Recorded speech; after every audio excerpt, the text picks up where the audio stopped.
The dress was already hanging in the window, light pouring through sheer white lace, my veil draped over the armchair, shoes lined up like they were waiting to walk into the life I had planned since I was 15. And then my phone buzzed. I didn't think much of it at first.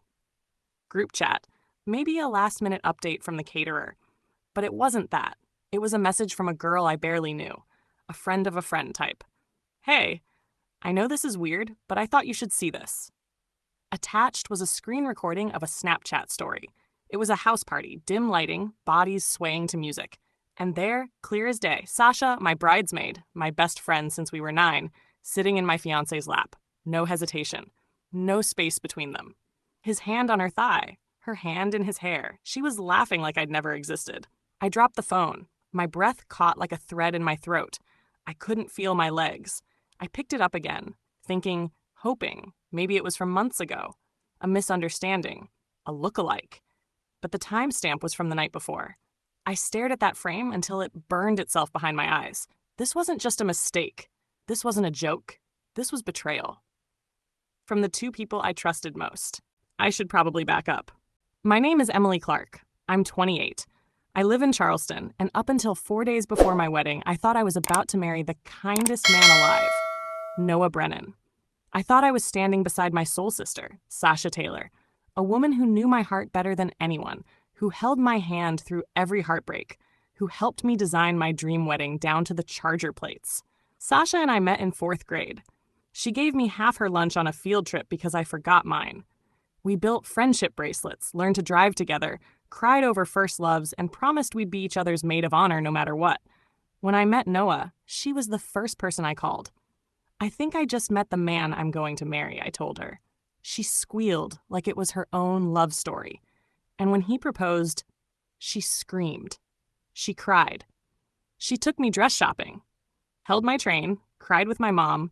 We spent hours on Pinterest, planning centerpieces, bridesmaid robes, playlists. I had no reason to doubt her. Not until that video. I tried to breathe, to think, to rationalize. Maybe she got drunk. Maybe it was just a one-time thing. Maybe it didn't mean anything. But then I checked Venmo. I don't even know why, just instinct. Noah had sent her money 3 days ago. The note. Late night favors, I felt my heart twist. Not break. Twist. Like something sharp and hot, just wedged between my ribs. Then, in the worst possible moment of impulse and desperation, I did something I'm not proud of. I went through Sasha's phone. We were driving together that morning. She had offered to pick up cupcakes from the bakery and bring them over. We were laughing, or at least I was, when she left her phone on the passenger seat to run inside. The screen lit up. Notifications stacked like bricks. A voice note popped up from Noah. I pressed play. Open quote, don't say anything. She can't find out. I'm serious. Not yet. Close quote. That was it. One line, and the truth collapsed on top of me. The cupcakes were still warm when she got back into the car. I handed her the box.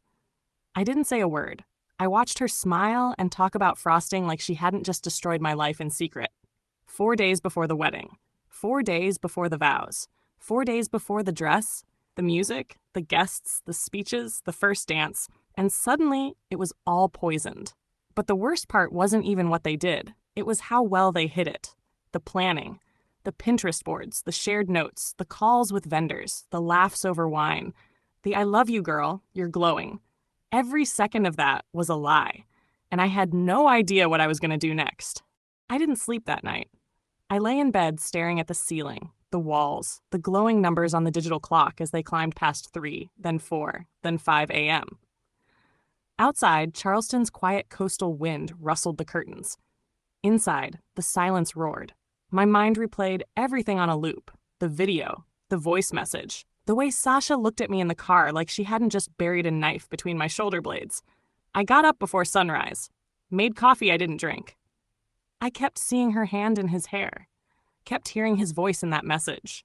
They weren't drunk, they weren't confused, they were deliberate, comfortable, familiar. This wasn't a one-time lapse. This was a pattern I had never seen, because I trusted them both too much to look. When the sun finally came up, I called my mom. I didn't mean to, but as soon as I heard her voice, I broke. I cried the way you cry when your body takes over before your mind can process. She drove over in 20 minutes, robe and slippers and all, and sat with me in silence. She didn't ask questions. She just held my hand while I stared at my untouched bouquet mock-up sitting on the table. Sasha texted at 10:17 a.m. "Hey babe, are we still doing the hair trial today?" I stared at the screen like it belonged to someone else. I didn't answer. I didn't block her. I didn't scream. I just let the message sit there, a small grenade waiting to go off. At noon, I called Noah. He picked up on the third ring, his voice groggy like he'd just woken up, like everything was still normal on his side of the bed. I said only one sentence. "We need to talk. Today." He paused, said okay, suggested meeting at the house. I said no. Neutral ground. A coffee shop near the waterfront. Public, so no one could raise their voice. I called Sasha next. Her voice was chipper, high-pitched, like she was trying too hard. I told her I needed to see her. She hesitated, then agreed. Same place, same time. 3 hours later, we sat at a corner table. Me on one side, them across from me. It felt like a war tribunal. I laid my phone on the table. I didn't look at either of them directly. "I know," I said. No one spoke. Noah's face drained of color. Sasha blinked like she didn't understand English. "I saw the video. I heard the message. I saw the Venmo." Sasha reached out. I pulled my hand back. "Emily, it's not what you think," she started. "Then what is it?" "Sasha?" I asked, voice calm. Too calm. "Tell me what I heard wrong," she stammered. Said it was a mistake. Said it was late. Said they had too much to drink. Noah didn't say anything. Just kept his eyes down like a coward. Like the man I thought I knew had evaporated. She said it didn't mean anything, that it was just a stupid moment, that I'd been so stressed lately, and maybe she and Noah had just gotten too close trying to help me. Trying to help me. I laughed. A dry, empty sound that hurt on the way out. "You slept with my fiancé to help me?" No answer. Just guilt and silence and the thick stench of betrayal between us. "I don't care how sorry you are," I said. "You're both out of my life. The wedding is still happening, but you won't be in it." Sasha's face shifted, like something cracked beneath the surface. "You're not really going through with it," she said. "Not without Noah." I looked at her and finally saw her for what she was. Someone who had never loved me as much as she loved being needed by me. Someone who had grown addicted to being center stage, even when the spotlight was supposed to be mine. Noah opened his mouth, finally. "I didn't mean for it to happen like this." "But it did," I said. "And that's all that matters." I stood up, left the coffee untouched, walked out without another word. The air hit my face like a slap when I stepped outside. I didn't cry. I didn't crumble. I didn't fall apart. Not yet. The wedding was 3 days away, and I had a choice to make. Burn it all down, or stand in the ruins and claim what was left. I chose the latter. The morning of my wedding, Charleston was golden. The sun filtered softly through Spanish moss hanging from the oaks. The air smelled like summer and sea salt. It should have felt magical. It should have been the happiest day of my life. But the dress hanging in the corner of the bridal suite felt heavier than it had just a week before. The lace I'd fallen in love with now felt like armor.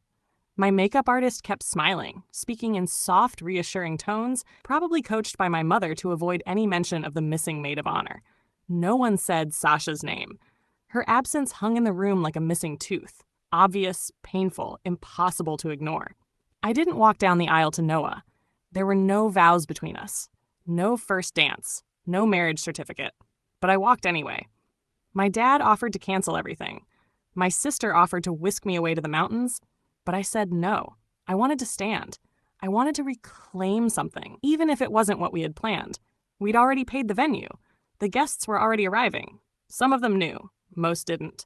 My mom whispered that we'd call it a celebration of self-love and new beginnings, like I was rebranding heartbreak. I wore the dress. My sister helped me zip it up. Her hands trembled, but she didn't cry. Neither did I. My bouquet felt like a joke. Roses and eucalyptus and tiny white daisies, picked out during a wine-fueled night with Sasha months ago. I thought about tossing it in the trash, but instead, I held it like a weapon, like something to ground me. The ceremony started on time. The chairs were full. The music swelled. I walked down the aisle with my father on one side and the sound of my own breathing in my ears. People stood. Some clapped. Some whispered. I smiled. Not because I felt joy, but because I refused to let them see me break. At the altar, there was no groom, just a small white podium. I stepped behind it and unfolded a piece of paper. I didn't cry. I didn't tremble. I read. I came here today to marry someone I loved. That person chose not to love me back the way I deserved, but I still came. Because this day isn't about what I lost. It's about what I've learned. I learned that love without respect is a trap. That friendship without loyalty is a lie. That silence can be more violent than truth. And betrayal isn't always loud. It's often quiet, wearing a smile. I'm not ashamed. I'm not broken. I'm just awake now. So today, instead of saying I do to someone else, I'm saying it to myself. I do promise to never doubt my worth again. I do promise to trust my instincts when something feels wrong. And I do promise to keep walking, even when the ground falls away. Silence. A long, wide silence. And then applause. Not polite, not pitiful, real applause. My brother stood up first. Then my cousins. Then my college roommate. Then everyone. I didn't cry until that moment. After the ceremony, the reception still happened. The playlist stayed the same, minus our first dance song. My dad danced with me instead. My mom held my hand as guests offered awkward, heartfelt encouragement. Noah didn't show up. Sasha didn't either. I don't know if they stayed in town or if they left. I didn't care. We ate the cake. We popped the champagne. My sister gave a speech and said, "Today my sister showed more courage than most people find in a lifetime." I smiled. Genuinely, this time. Because even though everything fell apart, I was still standing. After the wedding, I disappeared for a while. Not physically, just from the parts of my life that felt performative. I stopped posting. I stopped answering polite texts from people who only wanted gossip. I turned off every notification that wasn't essential and sat in the quiet of what was left. At first, it felt like floating in the aftermath of a shipwreck. Nothing hurt, exactly. But nothing made sense either. The days passed in strange colors. Muted. Heavy. I moved back into my childhood room for a month. My sister helped me pack the apartment. I didn't take much. A few books. Some clothes. I left the wedding gifts unopened. Sasha reached out once. Just once. A text that said, "I know I hurt you. I'm sorry. I don't expect forgiveness, but I want you to know that I loved you. I just didn't know how to love you right." I stared at it for a long time. Deleted it without answering. Noah didn't say a word. Not a call. Not a message. Not even an explanation. I found out through a mutual friend that they had tried to make it work. Him and Sasha. But it didn't last. 3 weeks. That's all. Maybe less. I didn't feel vindicated. I didn't feel satisfied. I just felt tired. The grief wasn't loud. It was quiet and constant, like background static. It showed up in the most ordinary places. Waiting in line for coffee, driving past the florist we loved, opening the closet, and seeing the shoes I was supposed to wear walking into a marriage. That kind of ache doesn't scream. It lingers. It sits at the edge of your bed in the morning and asks if you really feel like getting up. I started going to therapy twice a week, not because I was falling apart, but because I wanted to understand how I didn't see it coming. How two people could pretend for so long and still look me in the eye every day. My therapist told me something I wrote down and taped to my bathroom mirror. Some betrayals don't start with hate. They start with weakness. And weak people don't need reasons, they just need opportunity. It helped. Not all at once, but enough. I started journaling again. Nothing poetic, just lists at first. What I missed, what I didn't, what I would never tolerate again. I stopped checking social media. I unfollowed, muted, blocked, deleted. I went on long walks by the water, watched families and couples, sometimes smiled at strangers, sometimes cried behind sunglasses. There was a weekend I drove 3 hours to the mountains by myself. I hiked. I slept in a cabin with no Wi-Fi. I lit a fire and read old love letters I'd never sent. Burned them one by one. I told myself, not out loud but almost, I forgive you for not knowing. I forgive you for loving the idea more than the reality. I forgive you for being naive, but I don't forget. Healing didn't arrive in some dramatic, cinematic moment. It came in the form of quiet mornings without a tight chest. It came in the form of saying no and not explaining why. It came in watching my reflection and seeing someone I trusted again. I stopped blaming myself. I stopped trying to rewrite the past with better endings. I accepted that sometimes people show you who they are too late. And sometimes that's still on time. I'm not angry anymore. I'm not broken. I'm not even bitter. I'm just not carrying anything that doesn't belong to me. I don't think betrayal ever fully disappears. It fades, softens, becomes a scar you don't always notice until something brushes against it and reminds you where the wound once was. But I've stopped trying to pretend it didn't happen. That's not strength. That's denial dressed up as survival. The truth is, I loved Sasha. I loved Noah. And I loved the version of the future I had built with them in it. But none of those things were real, not in the way I needed them to be. Love without honesty is just performance. Friendship without loyalty is theater. And I spent too long applauding actors who never meant to stay on stage with me. Now I live slower, softer. I ask more questions. I take my time. And I protect my peace like it's sacred, because it is. I still believe in love. I still believe in friendship.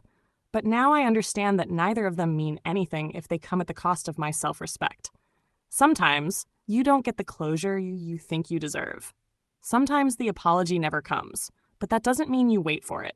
It means you close the door yourself, lock it gently, and walk away with your head held higher than they ever expected. I didn't get the wedding I imagined. I didn't get the people I thought I'd have for life. But I got clarity. I got peace. I got my voice back. And that's more than enough. If you're still here, it means this story hits somewhere deep. Maybe you've been there. Maybe you're there now. At Open Secret Stories, we share what most people are too afraid to say out loud. If you've ever been betrayed, broken, or brave enough to rebuild from the ruins, subscribe. Stay with us. There are more stories coming, and some of them might sound a lot like yours.